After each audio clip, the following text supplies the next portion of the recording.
there, nerdpreneurs. Welcome back to Market Like a Nerd. And get ready to geek out with me because today I'm joined by Project Catalyst, Debra Eckerling. Whoop, whoop. Hey, Debra. Welcome to Nerdpreneur Nation.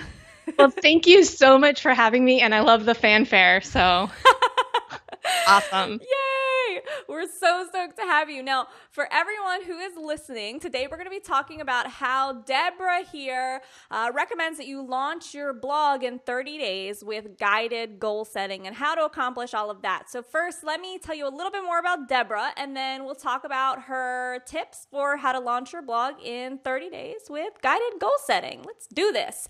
Project Catalyst Debra Eckerling works with individuals and small businesses to strategize, set goals, and manage their projects. She also assists them in developing their content identity through writing books, blogging, social media, or all of the above.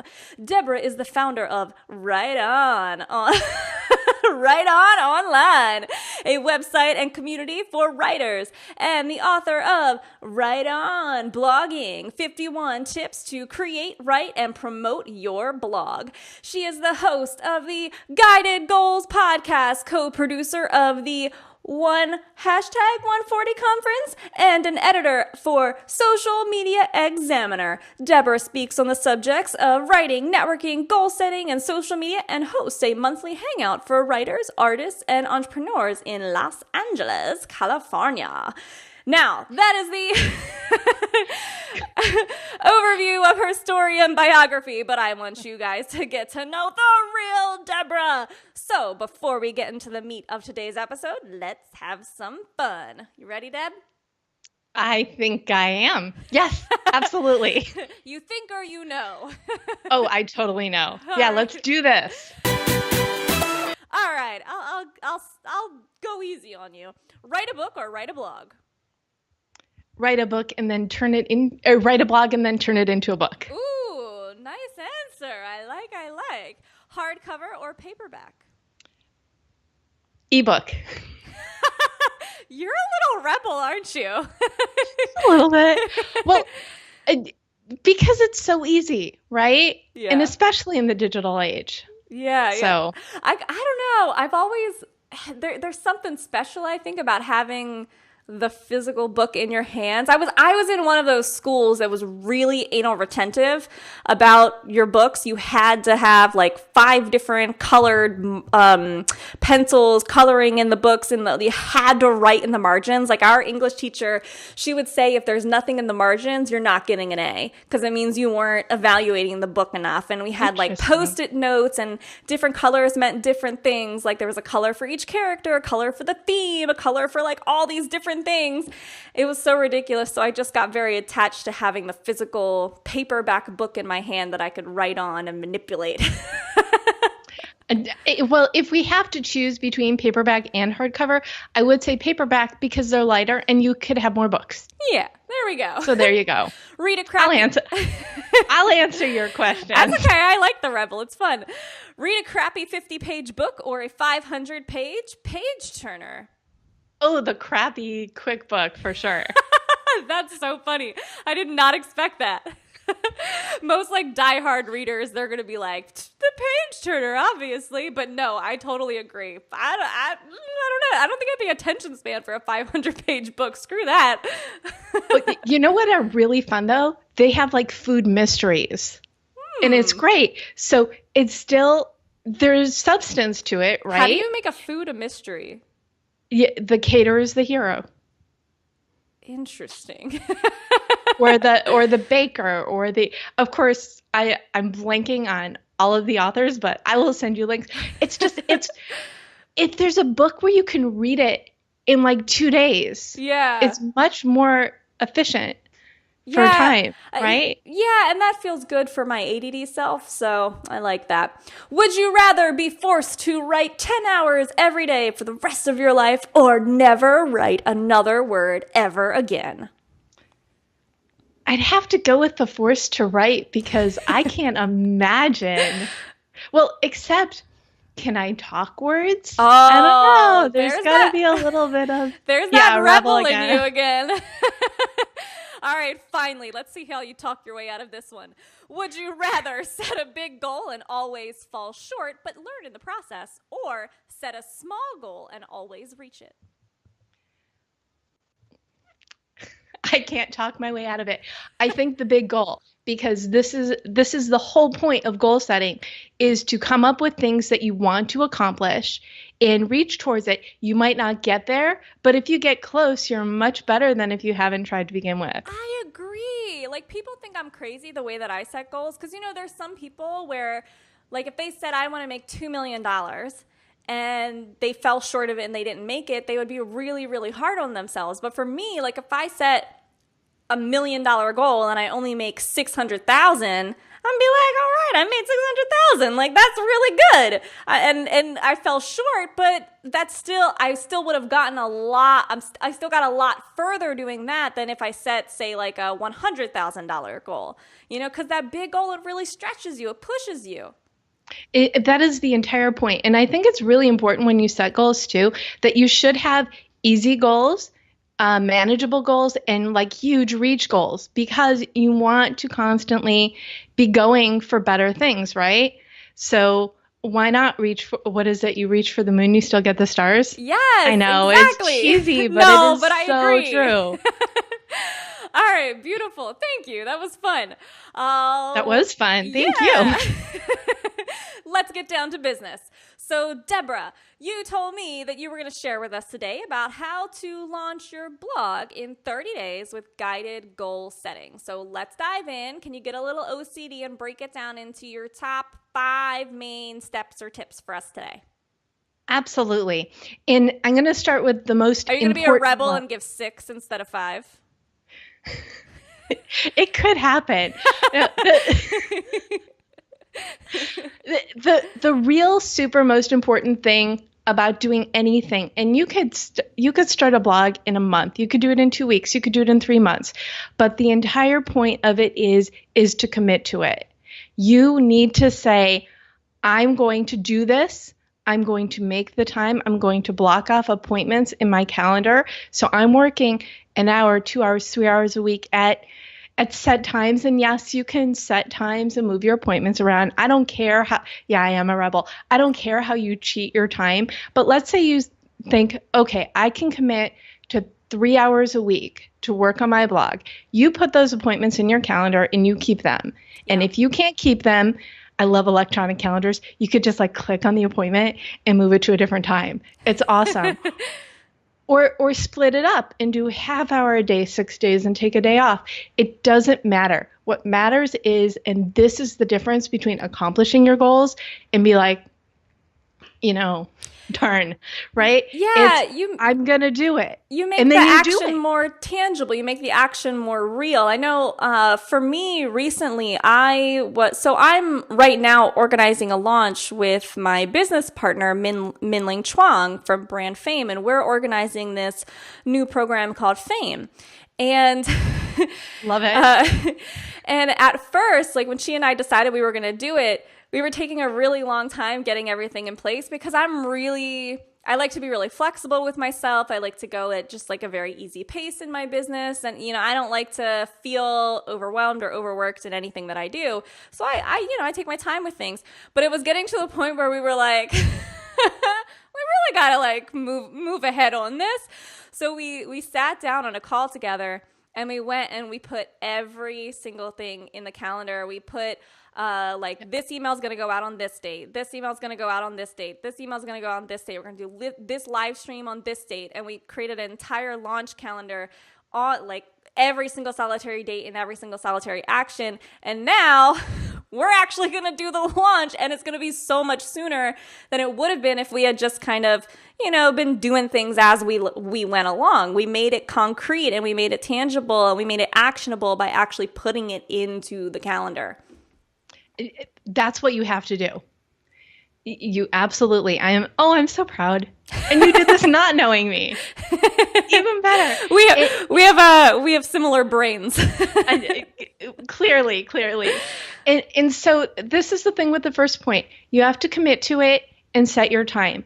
Now, if I was working with a client who had any other project, not just setting up a goal, I would say this is when you brainstorm. You write down every single thing that you need to do that has to do with your project, and then you divide it out into goals, benchmarks, and action items. But for the purposes of our conversation specifically on blogs, you don't have to do that brainstorm because I figured it out for you. What you need to do each week to get your blog up and running in a month. So, ooh, I feel like this is taking us to point number 2. You feel correctly. And this is probably the second most important thing, and I'm probably going to say third, fourth, fifth, but whatever, is the next thing that you need to do is you need to spend that first week visualizing your blog, brainstorming, and doing some research on the competition or the complementary ones. So the visualization, I have this thing that I love. It's called directed journaling. Basically, you set up like 15-minute increments of time where all your job is to brainstorm what is in your head about your blog, what you want it to look like, what you want to talk about, your main points, the reason that you love the topic that you're doing, or if you're trying to figure out what is going to be your primary topic and what other things you're going to cover, that's fine as well. But basically everything, just a complete brain dump. Yeah. And do it like 3 or 4 different times. Now, this is the secret. Don't look at any of your brainstorms until you've done like 3 or 4 of them. Because what you will find is common themes, and that's what's going to help you hone in on your blog. I love that. So you're kind of you're brainstorming the style of the blog and then the topics that you're typically going to talk about. So actually, just to kind of expand on that, a little tip I have here for you guys, because I actually had a client recently who she literally just started out in her business. She was doing she had a virtual assistant business, and now she's kind of shifting and she's starting up a new business, which is a coaching business. And she struggles a little bit with content. Like, she's really, really great at tech. She's really, really great at sales funnels. But with content and newsletters in particular, she kind of struggles with it. So one of the things that I told her is, if you're clear on your signature system, you know, the steps that you take your clients through in order to get them from point A to point B, in a lot of cases, your blog content just ends up being related to that system. So for example, for my Operation Cash Flow clients, my system is cash injections, list build, launches. So if I want to target my newsletters to those people, it's probably going to be about either cash injections, list building, or launches. And when I'm first doing my first couple blogs to those people, like if I say it's like day 1, very first newsletter, my first newsletter is probably going to be an overview of my system. And the first couple ones are going to be about the overview of each step in the system. That way I can get my community to get to know my process and buy into my process. That way it's a natural next step for them to buy into me teaching them that process. So that's just like an extra little mini tip there for brainstorming the topics. That's perfect. But that's exactly what you need to do. And so if you know your stuff, that's great. Spend your time brainstorming what you're going to blog about, the things that you could do that are helpful, things you encounter in your day-to-day life. And it's different for your industry, obviously. But at the end of this session, you will have a whole bunch of topics. You'll hone in exactly on your expertise, why people should come to you as the expert, because, you know, that's why we blog, right? And all sorts of, and you may surprise yourself too. That's the other thing that's fun, because, and I'm like the biggest fan of brainstorming probably on the planet. Yeah, well, the great thing about it too is a lot of people, they struggle with their content from day to day because they're trying to figure it out from day to day. But if you do a brain dump or rapid fire brainstorming session amongst yourself, then you just come up with a ton of content all at once. And then every time you have to release it, you just go back to the list. Yes, exactly. Exactly. I want to add one other little point too. People are like, okay, I'll brainstorm 5 things, 10 things. No, you need to do at least 20, 25, 30 when you're making your list, because the first 5 are really easy. Be bad. And the second 5 are kind of still, you don't have to go too deep into your brain. But by the time you hit 20, 25 things, then now you're cooking. Yeah. Now you are really, really getting in. You've got past the easy stuff. So don't give up. 10 things, never enough. Love it. Never enough. So number 1, commit. Number 2, prep. So kind of research and brainstorm your style and some of the topics that you're going to end up using for it. What would you say is next? Well, I have to, the rebel has to back up. In between your visualization and your brain dump, take some time and research your competition and your compliments, right? So find 5 to 10 other websites that maybe make 8 you love and 2 you hate. So the ones that you love, write out what it is that you love about them. And even the ones you love about them, you were like, in my perfect world, I would do this instead, right?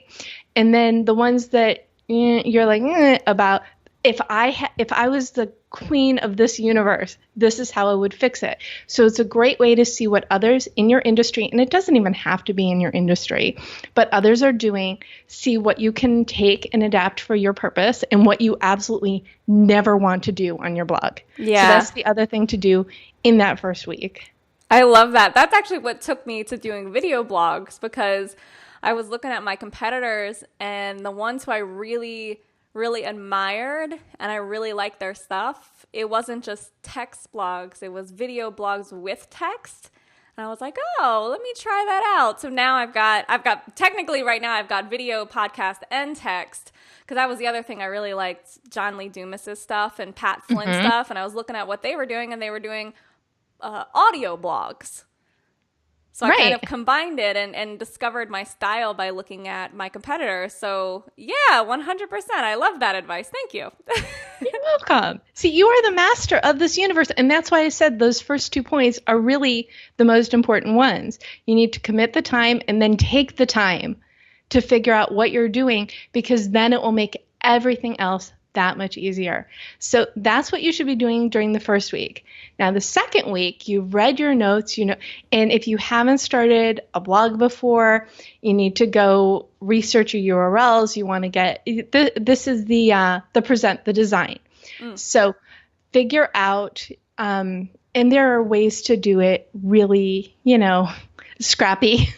Go to WordPress, buy your domain, get the URL, and have everything there. Or if you have technological friends, I always say, if you have friends who are techie, either do a trade, just make sure it's a fair trade so everybody is happy. Yeah. Or, you know what I'm saying? You have to be a little careful. Yeah. I think for my first website, I just went to Fiverr. I just went to Fiverr and got some like really cheap, ugly crap, very crappy, but good enough website for really cheap. I think it was maybe like $100 or $200. It's called Fiverr. It's supposed to be they do things for $5, but there are some tasks where they're like it's $5 an hour or $5 for like this portion of the task.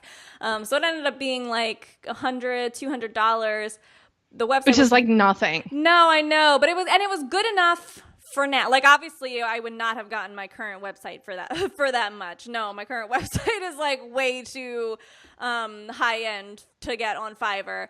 But when you're just starting out, use what you got available to you. Exactly. So spend your time during that second week, build, for whatever it's worth, building your website. Get a logo, figure out your tagline, and then the other thing is to get your social accounts. So there's a site that I love. It's called Namecheck, namechk.com. And you can check to see if the social name you want is available on the platforms that you want. So you want to be doing like as much consistent branding as humanly possible. So pick like 5 names that you love and go there and see, of your list of 20 names, those names that you came up with, go through them in your order of importance and see which ones have the social names available and just grab them. Yeah, but the other benefit of that too is if you see that consistently on different social media accounts a certain name is taken, there might be trademarking issues that you want to think about before you decide on that name. That's another really, really good point. So yeah, part of doing your research, have your name, see what's out there. And if you want to do your name, that's totally fine. If you want to brand yourself at your name, great. If you want to brand yourself with something clever, fine. If you want to add a blog to your website, that's fine too. Just figure it out. Yeah. And then the other part that you're doing now is you're defining the pages. What pages do you want on your website? Is it an about me, a FAQ, products, services, and start sketching out what everything looks like. And even if you're not artistic, I love my legal pads. Every time I'm starting a new project, the first draft of everything is like written. Yeah. Right? With a pen. We are the same person. It's so funny. Like when I'm doing my websites, it is because I'm not a designer. Like I'm really, really techie. So I understand how to build all this stuff. Obviously, I used to be a virtual assistant, but I am not a designer. I mean, I can, a lot of people think I have good style, but actually I have a really hard time with colors. And I just have a really hard time with, design things in general. That includes fashion. So whenever I'm creating websites, I just create these like really generic frameworks, these outlines. It's just like boxes. Like I create one box that represents the whole homepage, and then another box that represents the menu bar, and then another box that what is the word I'm looking represents, that is the word I'm looking for, represents like a picture on it. So it doesn't need to look sexy or beautiful or anything. A graphic designer can fix that. You just need to know what the outline of it's going to be. Right. So in essence, you're taking all the stuff that you brainstormed the previous week and figuring out how it fits in to what you want your blog to look like. Beautiful. Easy. And at the same time, you want to get a logo, which I'm sure you can also go on Fiverr or say, I'll buy you dinner to a starving graphic artist friend. And I joke about it too. I am such a fan of you need to pay people their value. But when you're starting out, you can always ask. Mm-hmm. I guess that's my point. Because if you don't ask, you don't get. You can say, you know what? When I start making money, I'm happy to pay you, but this is, in faith, I can pay you a little bit. Or maybe you need this done. That you just have to be careful with friends that if you are doing a trade to make sure that the value is similar so you stay friends, right? Yeah, definitely. So it's a nice little tricky slippery slope, but there are definite workarounds. So and at this point, you can also set up your Facebook page and your Twitter, and you don't have blog content yet, but you can start following people, you can start tweeting, you can start posting, asking questions on your Facebook page or posting things. Remember that list of complimentary websites?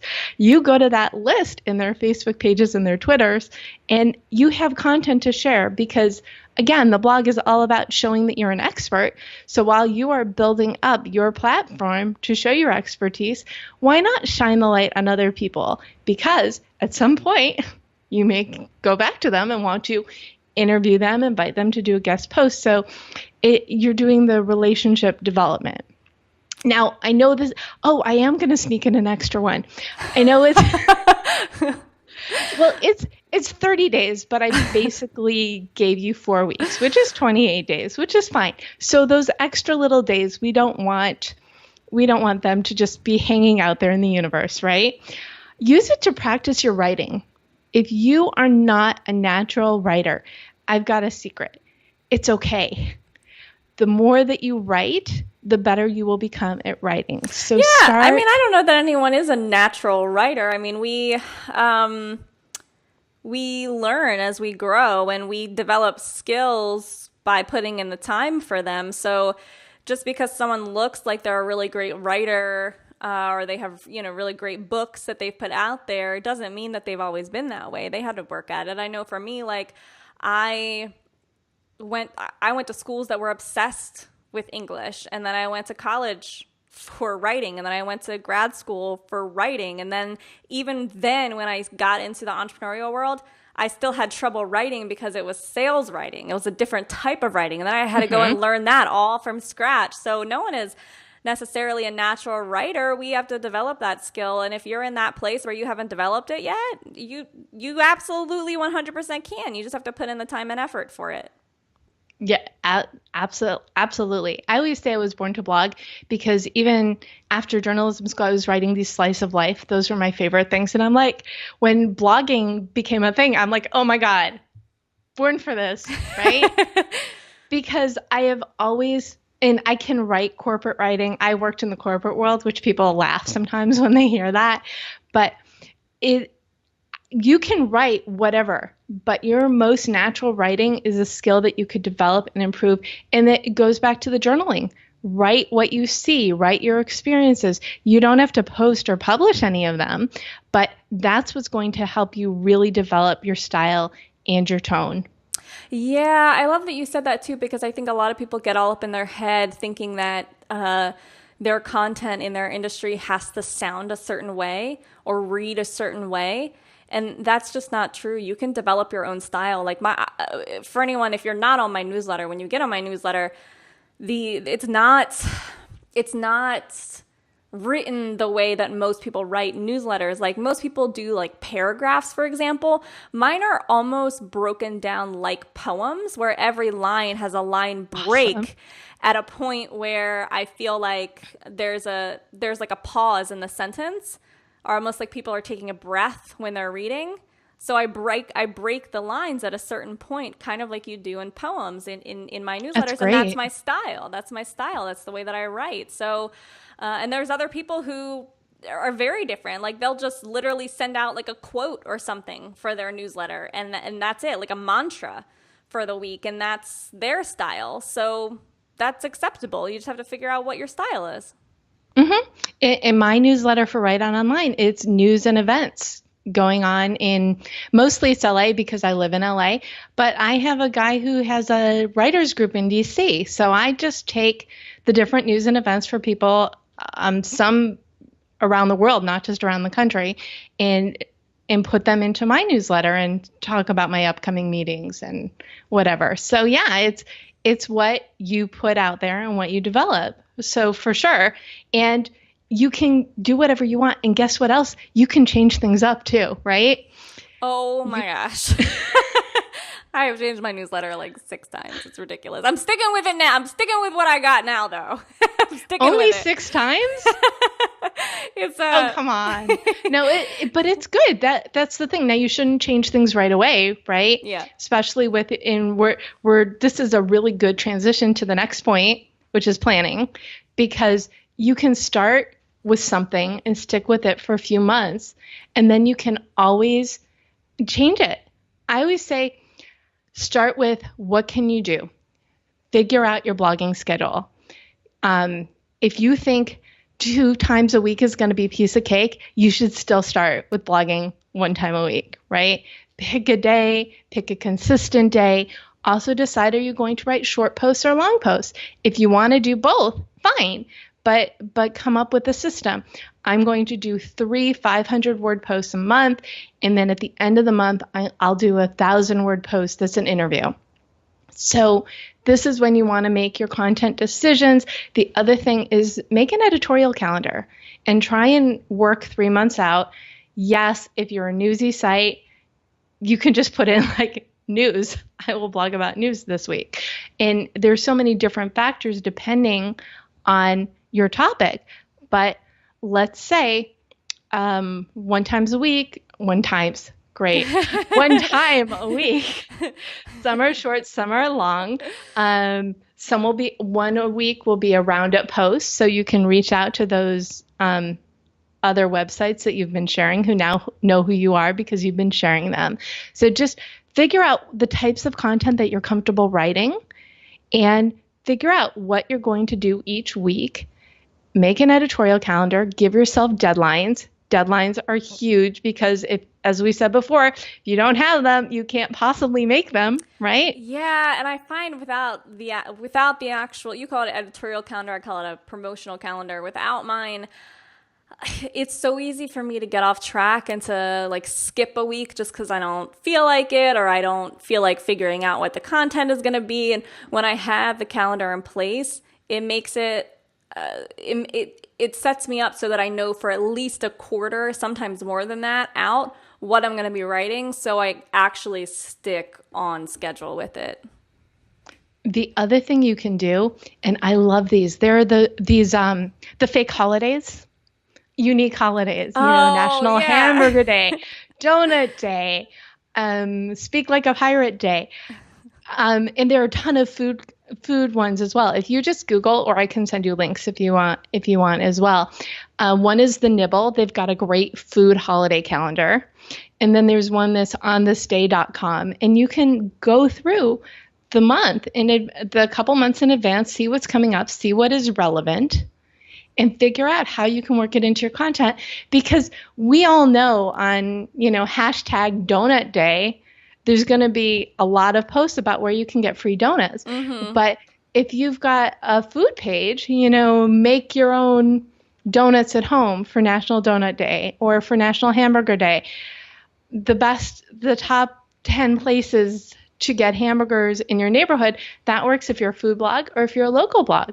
So figure out fun ways to twist the unique holidays so more people will see it, because again, if there's something going on, it's more likely to show up in the social feeds. Ride the wave. Yeah. Yeah, exactly. So if you do a little bit of planning, I'm not going to say real easy stuff, and you shouldn't write these things. Oh, this post is going to get so much reach. I never, and I probably should talk about that more. That's not why you write these things. Yeah. My belief is you have a blog because you're an expert, you're selling your services, your products, you're consulting, and you want people to get to know you and want to hire you.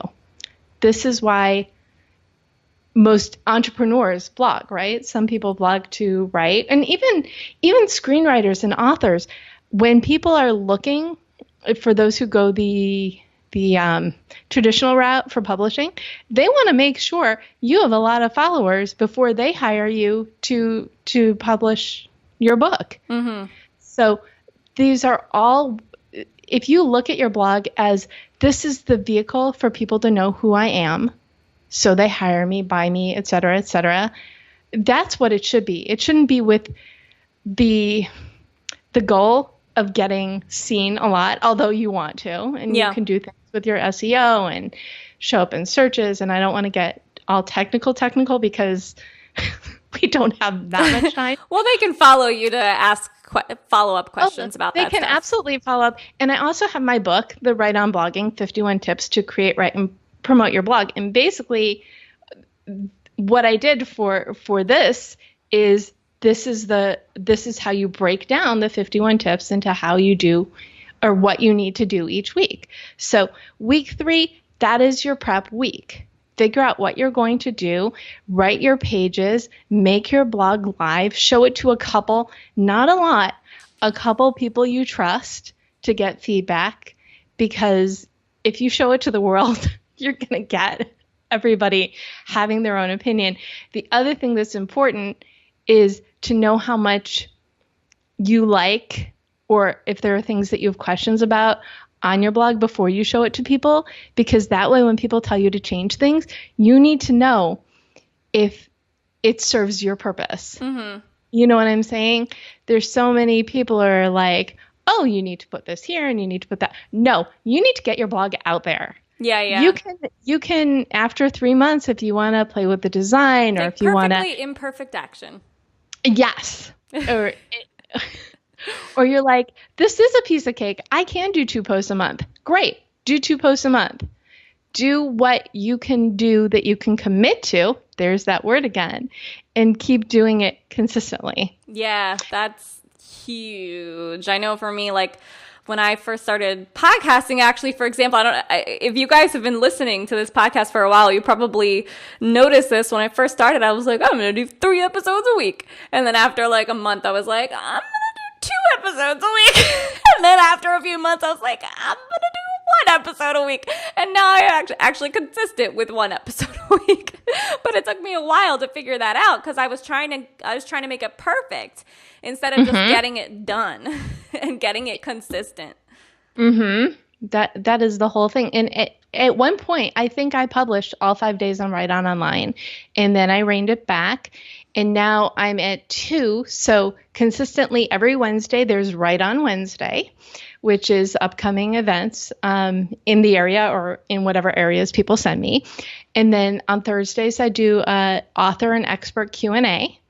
And then I'm going to start adding new content because I actually came up with something else when I was prepping for this. And I'm like, oh, I'm going to totally start doing that. So, and then every now and then, like I'll do a recap post after my live meetings.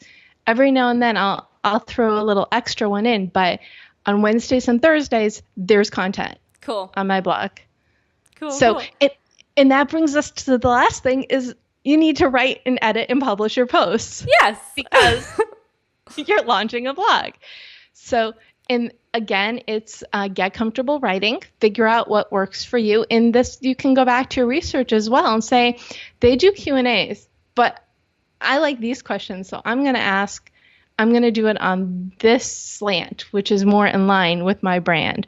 Or, oh, they offer trivia. I'm going to do a trivia post once a month, something trivia to do with the gardening industry. So figure out these things, write a draft, and I always think it's good to do your, and this week when before you launch, maybe do a couple extra posts. So you want to pre-publish 2 or 3 weeks of content before you go live, because if someone likes your article, they're going to want to say, oh, what else did they write? Only one article. But if it's like 2 or 3, they're hooked. Well, they're and like, then oh, you this guard is good. and then you guard yourself too if you get behind. Mm-hmm. Oh, yeah, absolutely. You have time to write those extra couple posts. Absolutely do it. But when you get on, after you've gotten on a schedule and your blog is live, think of it as 1 day a week, you spend your hour. And there are people who are like, only spend an hour on a blog? Yes, only spend an hour on your blog post, because you can let it take over your life and you shouldn't. You should just say, you know what? If you only have an hour, but you are not the fastest writer, then you should be doing 300-word blog posts. Yeah. Fine. But you spend your hour 1 day a week with your draft, and then a couple of days later, go back in and do an edit on it. And then you want to also add your links and pictures for anything that's mentioned in there. And then you do your SEO and you add your tags. And then go back one more time and read it before it goes live. Just do preview mode, read it, make sure nothing is goofy or funny, fix it if you have to, and then you schedule it to publish. So that way you're always working a little bit ahead. If you can hit that schedule and not like publish, that's so much better, right? Because it's there and you can move on to the next one. Love it. And you'll get faster and faster at that as you go along. Totally. 100%. Okay, cool. So let me do a quick little recap for everyone, and then I want to hear where we can find more from you. So, because we've already brought up some of the other topics that we didn't get to talk about, like SEO and what was the other one that we were talking about? I can't remember. There were some other things that we started talking about, but we didn't have time to go in depth with it. So, all right, let me do a quick little recap. Number one, you want to commit to actually making this happen by putting this stuff in the calendar to make it more actionable for yourself. So that's number one. Number two, in week number one of getting your blog live in 30 days, so week one, you want to prep. So go and look at your competitors, go and look at the blogs that you like, that you don't like. What do you like about them? What don't you like? Visualize your blog, your style, some of the topics that you're going to use, what the name of the blog is going to be, all of that good stuff.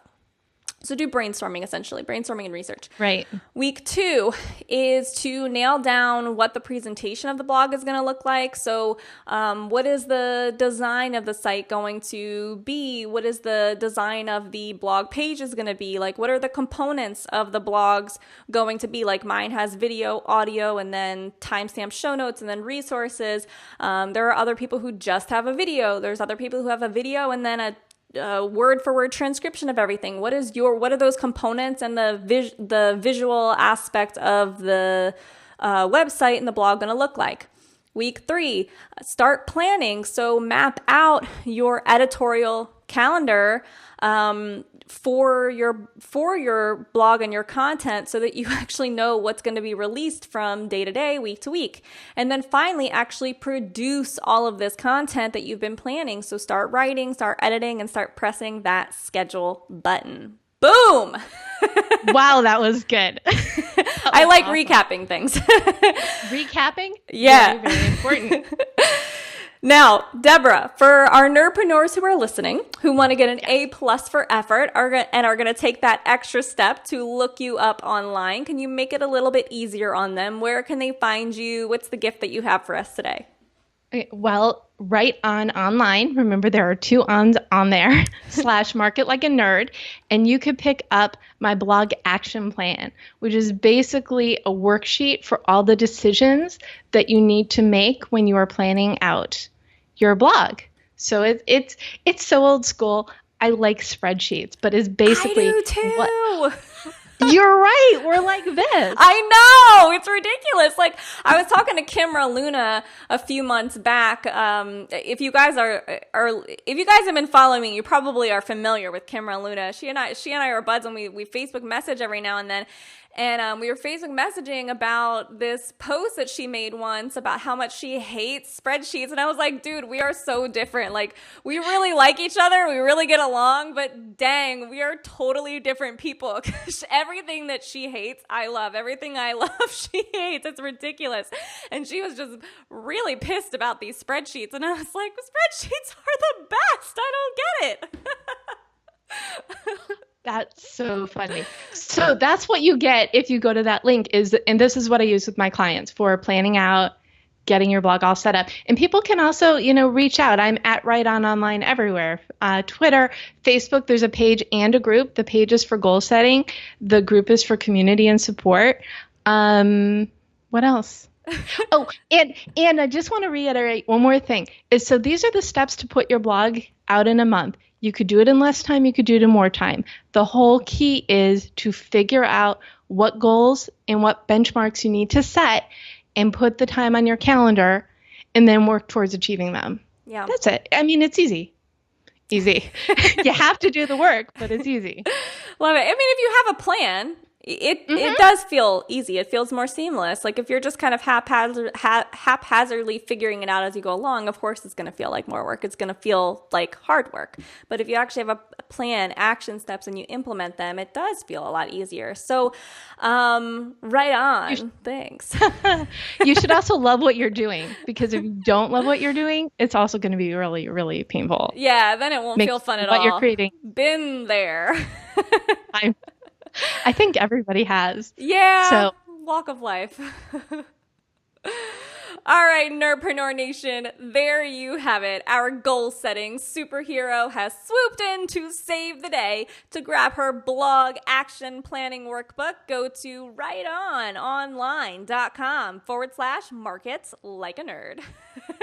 Thank you so much, Debra, for joining, for sharing with us. You're awesome. Thank you. I had so much fun. Woohoo, right on. That right on. Oh my gosh. I love it. And thank you guys for listening. We hope you learned a lot. We can't wait to hear where these tips take you, and we'll catch you next time on Market Like a Nerd. Have a nerdtastic day, guys. Bye.